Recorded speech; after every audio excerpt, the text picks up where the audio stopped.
Now, as we know, our gut health plays a major role in our overall well-being, yet so many people struggle with digestive issues without knowing what the root cause is. And joining us today on the couch, we have Laura Johnston, CEO of Phytoceutics and Integrative Nutrition Health Coach, as well as registered dietitian Gabi Meltzer.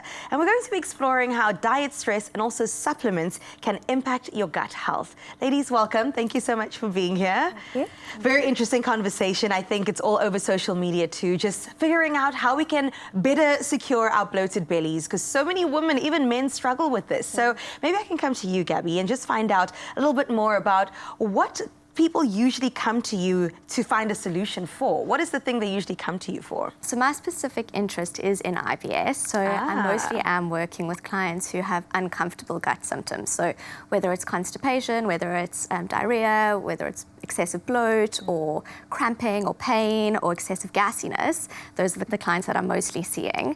And generally, I find that there's quite a big association between a very busy person, so someone who doesn't prioritize themselves, or someone who's maybe had a lot of dieting kind of cycles. So maybe they've either had too much restriction from trying something to try and improve their symptoms, or maybe from like over restriction for weight loss reasons.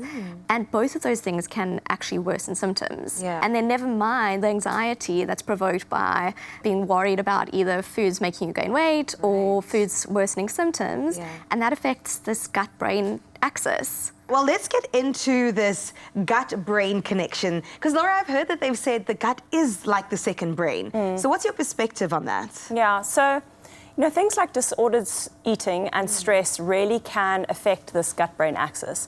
So your neurotransmitters, which are basically your feel-good hormones, serotonin, dopamine, are all actually created in the gut. If you have an unbalanced gut environment, you're not going to really create those neurotransmitters correctly, which is going to affect your mood. So it's not just pain and bloating and this constipation and uncomfortable gut environment that comes from a poor gut, but it's also the mood, the anxiety, these side effects. And this gut-brain axis has become so important.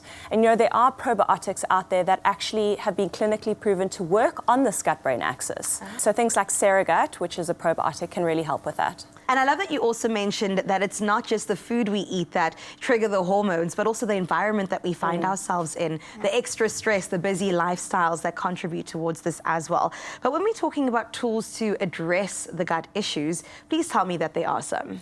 For sure. Okay, so good. I think people are often starting with all the things that they shouldn't be doing and looking for all the eliminations that they should make.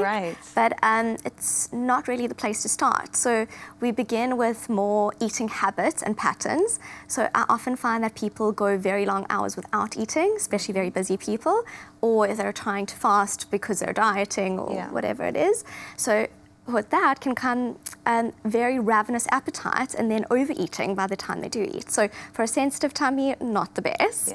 Sometimes I also find that people are not getting into like a rest and digest state before they eat. So especially these busy people, they are eating as quickly as possible, shoveling in whatever they can when they can. And then there's also the relationship with food. So how they eat, if they're already so worried about what they're putting in their mouths or how that's going to affect them or their symptoms, then already you're not creating a very rest and digest kind of state. Oh my goodness, can I tell you, I'm so guilty of standing and eating and also watching a bunch of things while eating, trying to get work done in between. And you're recommending rather just have that as a moment of maybe even being grounded and being concentrated on your food. Totally. So those are the first things that we address before we even look at what they're eating. And then in the what, most people don't meet their fiber requirements. So we always will look at additions before we're looking at eliminations. And then besides for that, we will look at other things in the lifestyle. So relaxation, the amount of stress, the amount of sleep that they're getting, any movement if they're not doing much at all and just sitting at a laptop or a computer the whole day. So we'll always look at those things first before looking at any sort of elimination. Laura, what other sort of tools could we have when looking at even things like IBS and inflammation in our bodies? Yeah, so I'm obviously coming from a supplement perspective, and we do a lot of research on clinically based, researched ingredients that can help with certain health conditions. And I 100% agree with Gabi. It's very important to get the basics right in terms of nutrition, timing, stress, etc. But there are things out there like Butyrate is incredibly well researched. And what this does is it helps with inflammation in the gut. It helps repair the gut lining, which often leads to leaky gut, which has this whole cascade of negative health effects. But it can also regulate the good and bad bacteria in the gut, which can lead to things like IBS. So Butyrate is in a product of ours called Bettergut. Great name. Great name. And it really has shown massive benefit for people with gut issues like Gabi's been mentioning. I love this. I always love that there's a solution, because I think that there's even some stigma and shame attached to gut issues. People don't always talk about it confidently, so this is great that we're having this chat. Maybe just ending off with some health habits or tips that somebody can focus on today to make a difference in their lives.